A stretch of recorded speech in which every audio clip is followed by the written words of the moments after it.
Welcome to our video today on staff compensation, a planning pathway. I'm Marshall Shannon. In this laser lesson, we'd like to give you 8 suggestions for moving your ministry forward with structuring your staff compensation pay packages. We want to talk about their salary, housing allowance, benefits, and retirement packages. Business expense, work for hire, future staff, and severance packages. As we begin to look at these 8 different components of compensation planning, and there are others that we won't cover today, I want to give you some preliminary thoughts or decisions that you'll need to make. I would suggest that you answer and approach it this way. What is the total amount your church plans to allot to the staff compensation, whether you have 1 staff member or 12 or 24? Thinking down the road, how will you design your process, the way you structure your compensation packages, to make it easy, pleasant for the next person you bring on board? In the employment industry with human resources, they refer to it as onboarding and offboarding. Onboarding is when you bring someone onto your church staff and you're bringing them in full or part-time, pastoral staff, support staff, or some other way that they're serving your ministry, and then everyone's going to offboard at one point, or one time or another, for one reason or another. And then in between that, one of my friends referred to it as onboarding and offboarding, and in between, we waterboard them. So while they're working, we need to be thinking down the road and structure it in such a way that we have prayed and planned and then structured our policies and procedures, our employee manuals, operational manuals, the way that we steward the ministry that is entrusted to us, so that bringing the next person on, we have it figured out. They ought to know what it's going to look like, how they're going to be hired, what their duties are while they're on board, and then when they off board, how do they leave? So the rule of thumb to help you, if you have a small or medium-sized church, often the guideline is that a church will spend 50 to 60% of their annual budget on pay packages. So as we begin to go through this, I want you to know that there are at least 3 optional baselines for determining staff compensation. You can base it on your congregation's income and their pay packages. You can base it on your community's income and pay packages. Or you can use a study of the church industry.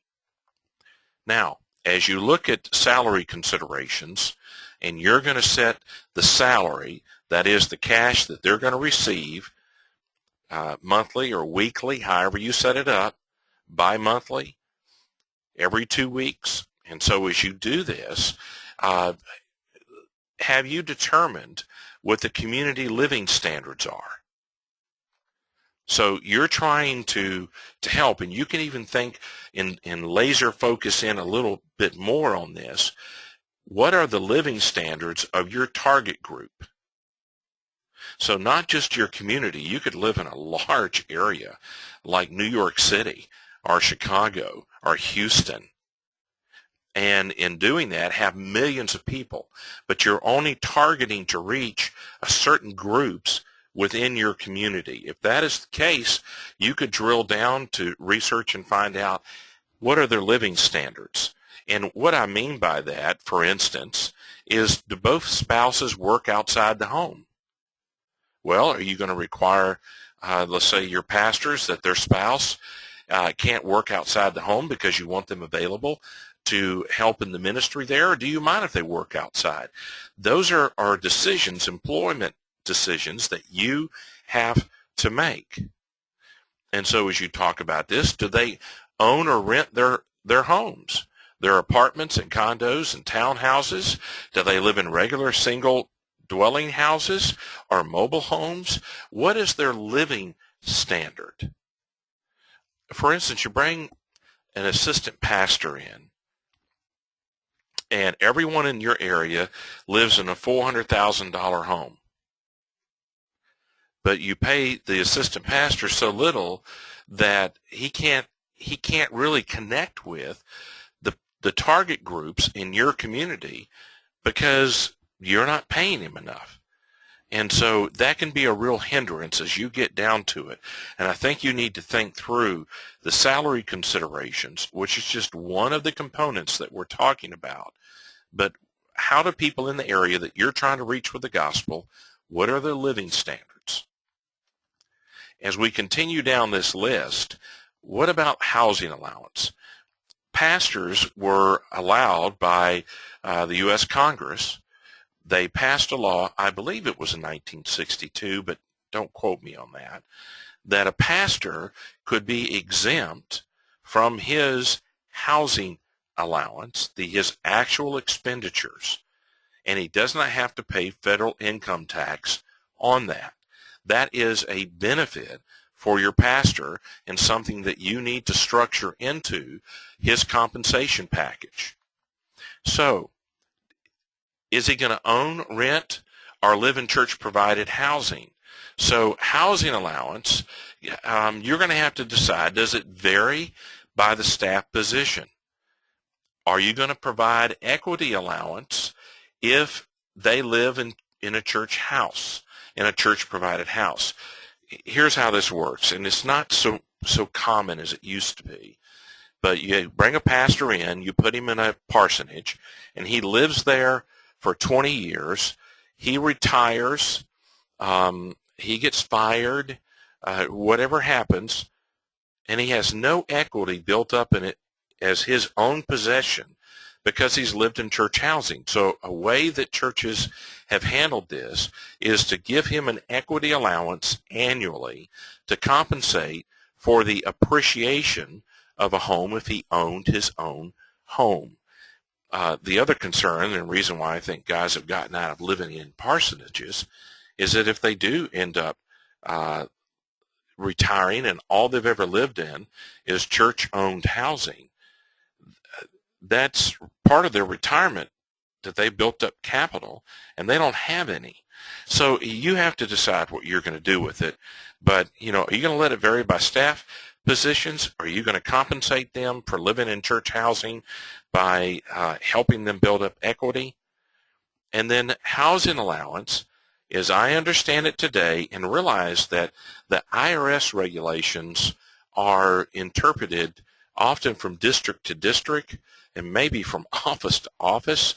So I'm just giving you some that have historically been a part of what's included in housing allowance. The mortgage or rent payment are equivalent to that if they're living in church housing. Home insurance, property taxes, maintenance, improvements to the property, utilities. Basically, it includes any cost associated with maintaining a home. Some of the guides that I'm going to provide you at the end of this video and in the resources, if you'll pause this video and scroll down, you'll see 5 resources there for you that you can click, and it will take you to one source or another to purchase one of these guides. Now, having said that, there's also an outline that is there that if you want to print that out and take notes as we talk to apply it to your particular situation, I provided that for you as well. So housing allowance is the second of 8 categories that we're discussing in this brief laser lesson. Now let's talk for a moment about benefits. Health insurance. Huge change has happened with the new health insurance tax. Life insurance, disability insurance. You'll have to decide if you're going to make these optional. Are you going to require it for everyone? How are you going to structure this, and what does the law say about how you structure your benefits for your staff? And you've got to research this and understand what applies to your setting. So as you look at this, are there any other benefits that you want to provide for them? Do you want to provide an HSA plan that can reduce their taxable income?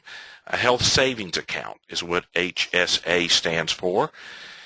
And they can, the employer in a regular setting will deduct from the taxable income, the salary that he or she is paying the staff, by an amount selected by the employee that they want to withhold $75 a month or $475 a month, some amount, and put it into an HSA plan, and they use that money for medical reimbursement to buy prescriptions and doctor's visits, anything, and it's not taxable income for federal purposes. So you'll have to research that, but don't leave that out of helping your staff when that shouldn't cost you any more money, and it may save them a fair amount of money depending upon their situation. Again, I've had staff after staff comment to me that they would like to be included in the structuring or the planning of the compensation packages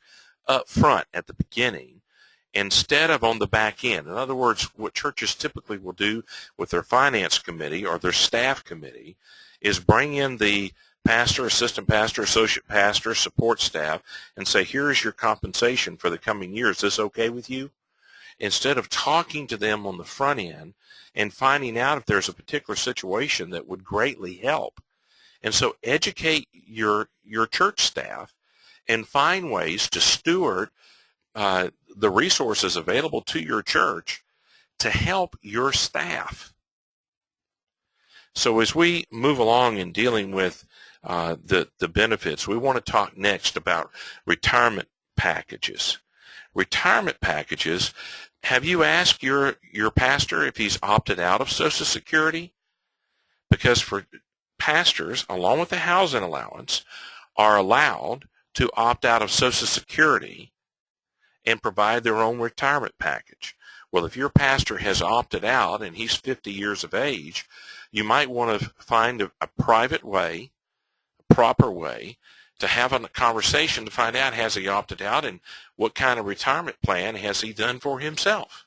Or did the church before you help him with? Or does he have it from his employment in the normal workforce where he doesn't have the option to opt out of Social Security? And so as you go through this, understand that some guys have opted out and their pay has been so slim that they have very little money set aside for retirement for one reason or another. And you want to help them, don't you? Do they have any preferences about their retirement package? You say, well, you know, we included a set amount for everyone who works for us.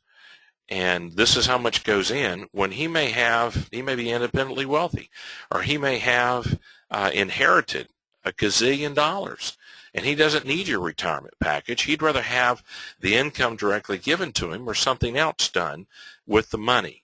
So include your staff on the front end to individualize their pay package as much as you can. Now that's up to you. I'm suggesting it. Do you want to match their investment in their retirement package? Is the church going to provide it, or is the employee going to provide it? Or are you going to make it blended? You're going to use both. So as you look at the retirement package, this is something that I see more and more that churches need to pay attention to. And so if you're a business person who owns your own company, or you're a CFO, a CEO, a COO, and you have an understanding of HR regulations and employee pay packages, then use that experience and apply it to your pastoral staff and support staff and your other staff that may be a part of what you're doing for your ministry. As we continue moving, let's talk about business expense. Business expense, do you have a reimbursable plan?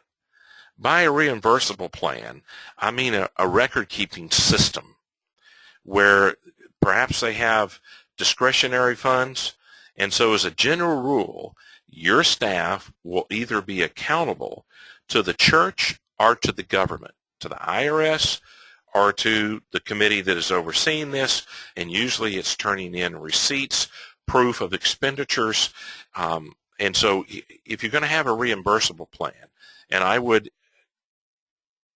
suggest that you do so, that you want a record-keeping system that's written out so you know exactly what is an acceptable expense and what is not.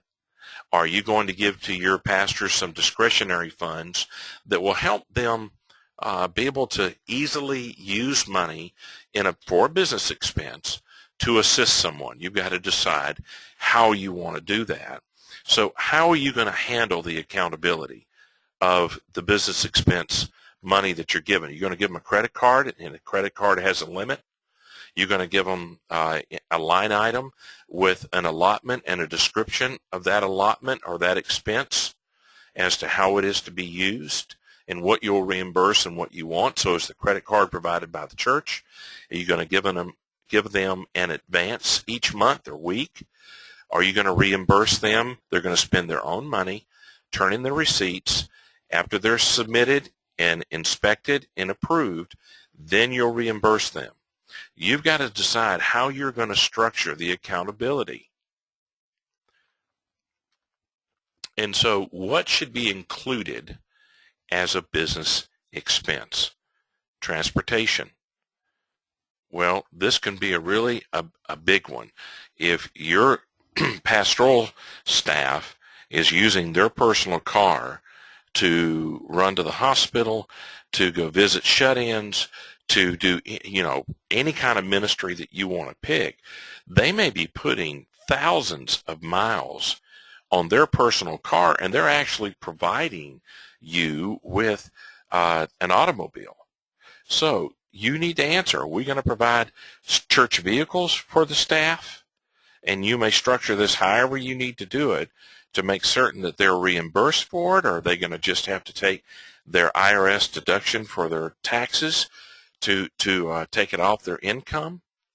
Are you going to cover their transportation for any conferences they attend, seminars, meetings, fellowships, retreats? What about continuing education? So with the transportation comes education.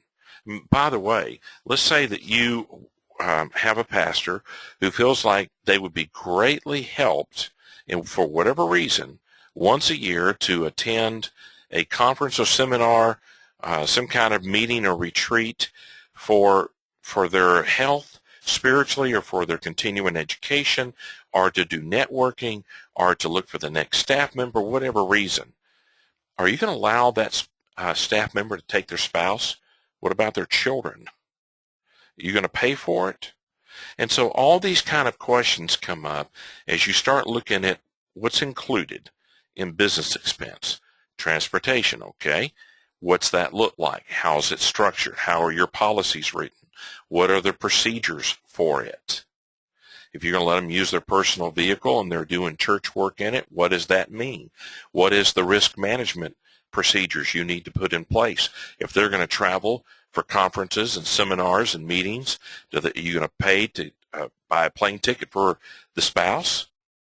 So with education, are you going to provide continuing education for them? Formal education, and by that I'm talking about college or seminary, university, where it's formal education that is accredited, or informal education, such as this very video that you're taking right now is an informal continuing education designed to provide gap knowledge for pastors and church leaders who did not receive this education in undergrad or seminary. We're filling the gap. Well, are you going to provide resources so that they can continue to develop? Here is a truth that I want to make certain you understand. Pastors must continue to grow and develop if they wish to continue growing and developing others. And the minute they stop growing and developing as leaders and as believers and as communicators and all their roles with their skill set and their character, then it causes the ministries they are overseeing and leading to plateau out, to stall out. So investing in education is always a great benefit to the church. because the investment into your staff, the outflow of their life then benefits the church. So when it comes to education, what about tuition and expenses that are involved with their education, meaning books and other things that they have to do? A business expense, are you going to reimburse it for them or pay for it up front, allow them so much a year, pay for it in part? How are you going to structure it? What tools will be included as a business expense? Who will own the tools? By tools, I'm talking about books, either the printed page or electronic, meaning an e-book on Kindle or Nook or other tools that are used. What about software? Study tools, administrative tools? Who's going to own those? They may be buying it with an expense account that is allotted to them as a part of their pay package. Decide up front who's going to own what. Cell phones. You talk about cell phones. What about whether they have their office, their study at home, or at the church office, or both? What about the equipment? Copiers, printers, scanners, fax machines. I understand that, you can get equipment today that includes these in one machine. But as you look at this, who's going to own that equipment? What about the landlines for the phones? What about their computers? I mean, my goodness, you've got desktops and laptops and iPads and whatever is next that's coming out with the technology. Churches often don't think about this until something breaks down, and now the pastor's got to replace it. Well, did the church own it in the first place, or did he own it? Sort that out. Onboarding and offboarding is a term that is used by the commercial industry on a regular basis with their companies, with human resources, HR. Onboarding is the hiring and bringing in of employees. Offboarding is walking them out of the doors of your company. Between these two times where they are employed by you, it is wise for the church to know how you're going to bring people in, how you're going to deal with them and treat them while they're an employee, and how you're going to deal with them once they are leaving your ministry. Well, are they going to take the books and the equipment with them? How are you going to set that up so that while you may be reimbursing them, who owns it? So those kind of issues become a normal part of discussion, but often it's not on the onboarding part that they come into discussion, it's on the offboarding part. And then hard feelings develop, and it just isn't healthy. Now here's another area that is a bone of contention that often catches churches unprepared to deal with this. Work for hire.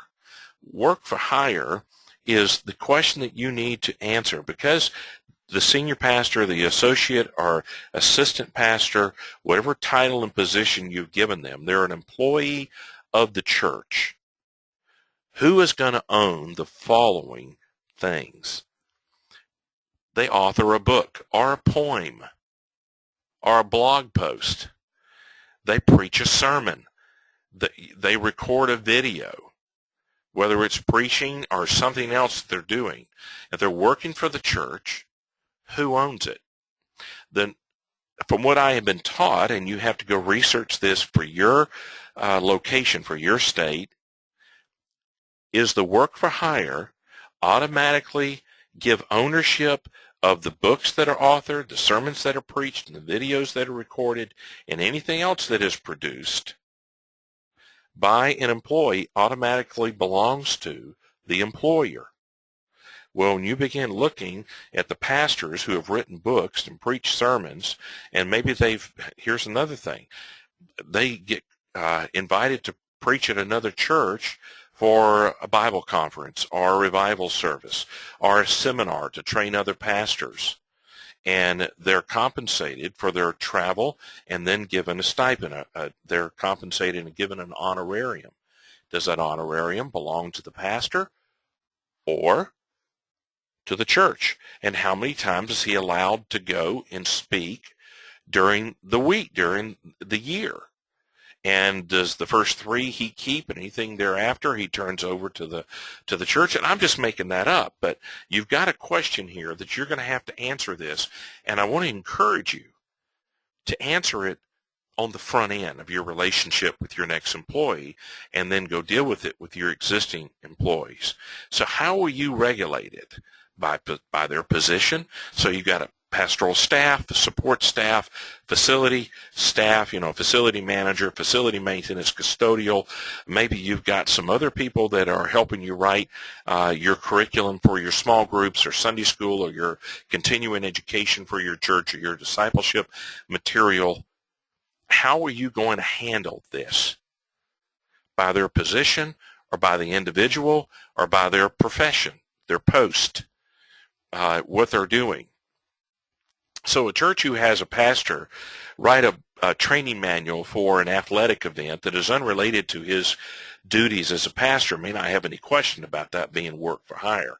But if he goes and writes a book on how to make disciples or how to preach effectively, then that does relate to his duties. And you want to settle, who owns the tools and who owns the work that is produced. Here's another question that may help you, and this is not often discussed, but every employee, as I understand it, but you have to go research it for your area, is either exempt or non-exempt. By that, I mean a 40-hour work week. When you get past 40 hours in some states, the employer is required to pay hourly rate, time and a half, 2.5, whatever it may be set up. And if they are exempt from that, they can work 100 hours in a week. They're paid a salary, and they don't receive any overtime. But if they're non-exempt and they work 41 hours, if you've got a secretary there who is technically non-exempt, then you've got to pay her for that extra time she's worked. Just a thought for you to research as a part of your human resources for your staff to care for them. Are they exempt or not exempt? So if they're exempt from it and they're not, they can work as many hours, does that help you figure out what work for hire will look like in your ministry? Or if they're a 40-hour or part-time employee, what does that mean? Just some thoughts for you to begin chewing on as you look at structuring your compensation for your staff. Now, let's talk about future staff. With future staff, do you have a process to regulate salaries for the people that are going to be coming in? Well, here is one resource to help you. It's called, the name of the book is Effective Christian School Management. In the book, we'll have it for you at the end of this time and also in our resources. But Carl Herbster and Jim Dewing wrote this book some years ago, and it's one example to give you a baseline. And here's what they suggest you do. You set the baseline for at 100%, and this is what we're going to have as the baseline salary for an employee, and then everyone, senior or lead pastor, he's at 100%.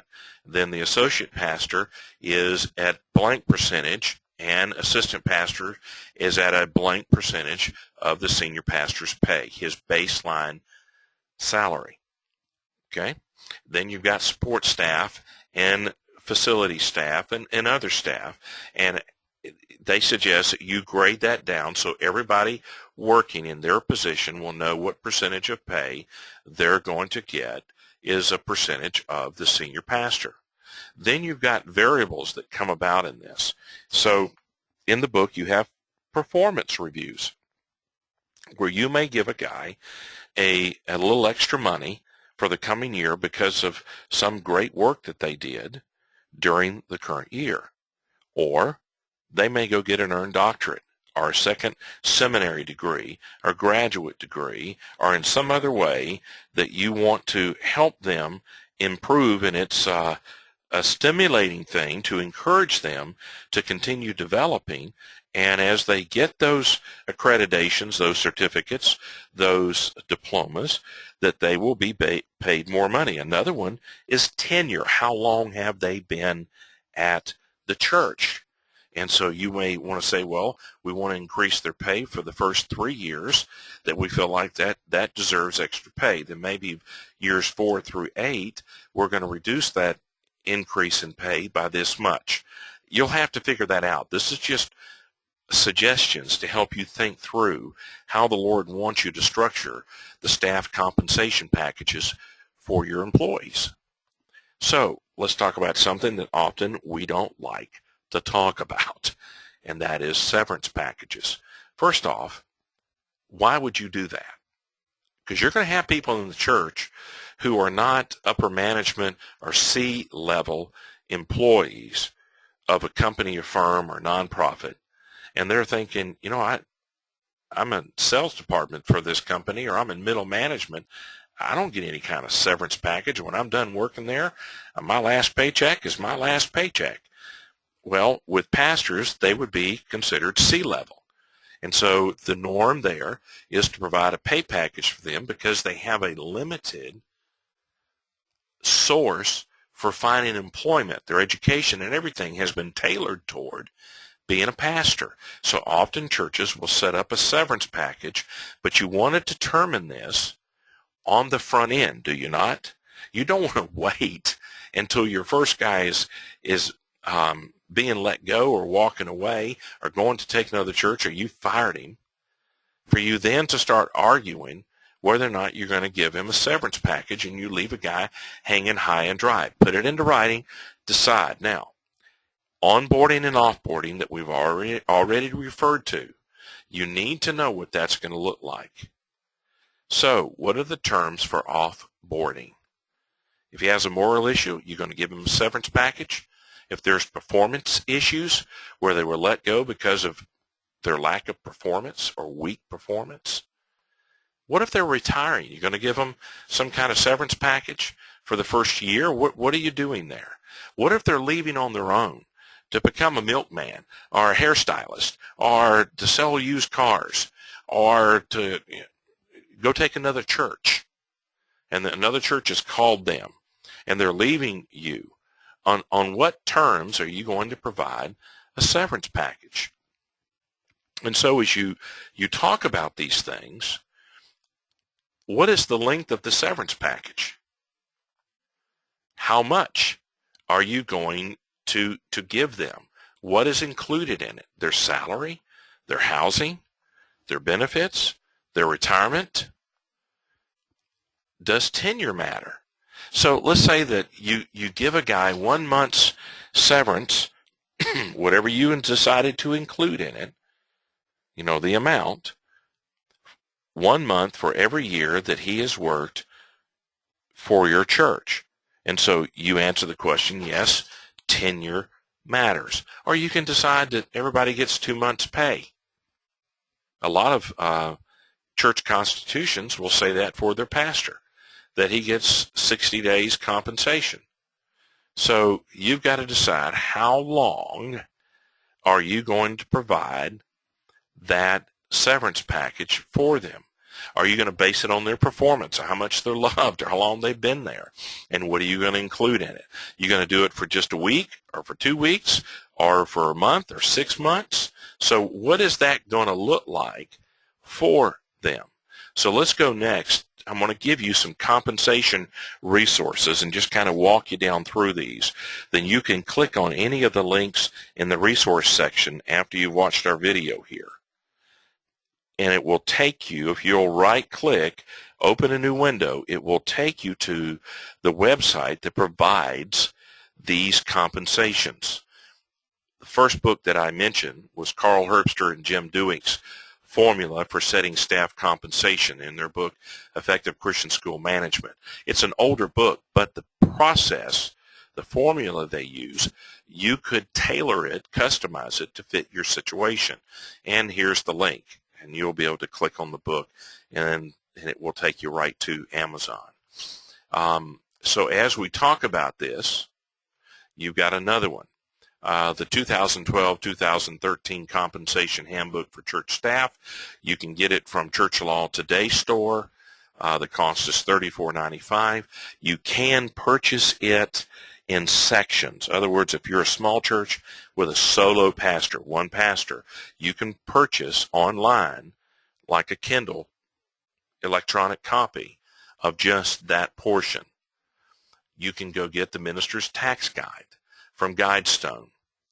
The author is Richard Hammer. He is a noted, well-trusted, from what I understand, author who keeps up with ministers' tax laws. So if you want to help your pastoral staff, get them this guide, get them counsel, help them through it. Here's a resource for you. So the first one, if you want to set as the baseline, remember I mentioned 3 options as a baseline for the pay package of your staff, the congregations, the communities, and then a compensation study. The compensation handbook is a study of, last time I looked, over 9,000 church employees in many positions, every position you could think of. They have surveyed all these people, broke it down into sections, and then give you the variables. It's a great tool, at least I think it is, that you might want to consider getting that. So if you're going to base this as your baseline, this is the tool that you go get. This is a free resource, by the way. The Minister's Tax Guide, as I looked at it the other day, it's a free resource. So you click on that, it'll take you to the free resource.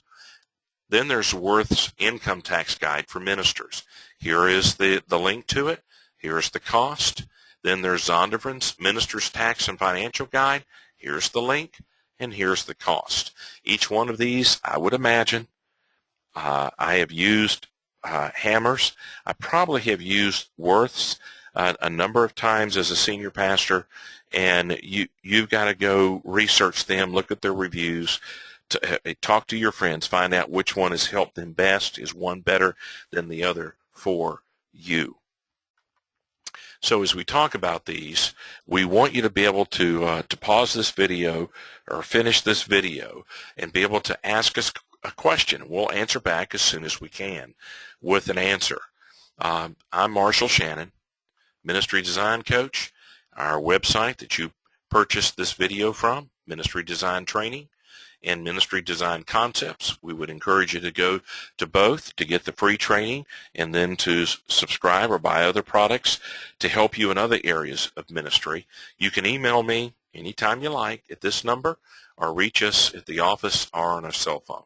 I trust this has been a help to you. That certainly has been our desire, to give you something to jumpstart and give you a pathway for moving ahead with stewarding the compensation packages of your church staff. Trust the Lord will greatly bless your efforts to honor those who God has called to serve Him in and through your ministry. Thank you for listening.